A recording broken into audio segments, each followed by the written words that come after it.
Welcome to our times 3 facts. I think the times 3 facts are actually the hardest set of facts there are. But you've learned a lot of the other tricks, and I guess that's why they're hard, because you have to use basically all the other tricks to do your times 3 tricks. Plus there's the two challenging ones of 3 times 3 and 3 times 6. 3 times 3 usually isn't too hard for students. As we mentioned before when we were doing the 6 facts, students can just learn to count by 3s for 3 times 3. So they should definitely know how to count by 3s all the way up to 9. And that's how they should do 3 times 3. 3, 6, 9. That should be quick. I would recommend, if you can, to get them to learn quickly to count by 3s all the way up to 18. It doesn't take that much. They learn to count by 2s, they learn to count by 5s, they learn to count by 10s. They can learn to count by 3s just as easily. Practice it in the car, waiting for doctor's appointments. If they can get to count by 3s all the way up to 6, then they have that as a backup plan for 3 times 6, which can be a difficult fact because they don't usually remember to double 3 times 3 to get to that 3 times 6 fact.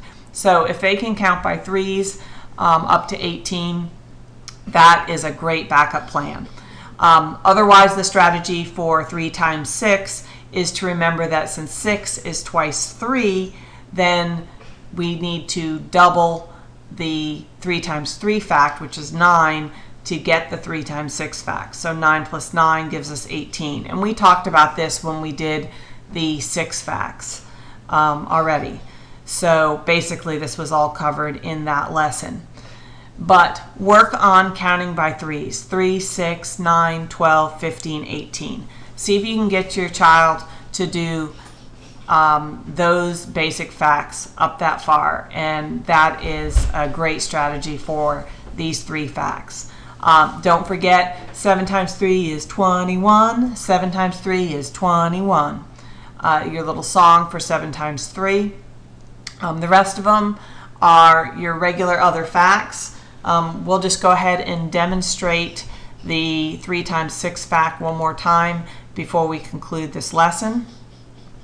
So let me change to a brush. And so if we know that 3 times 3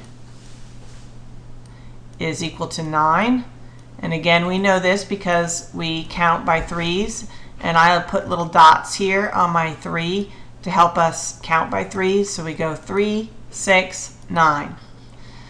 And again, we're using the 3 trick. So we're going to do another 3 trick here. And we're doubling times 3. We're going to double 3 and we get 6. So we're going to double 9 and we get 18. So that's how we do 3 times 6. So that concludes our times 3 facts.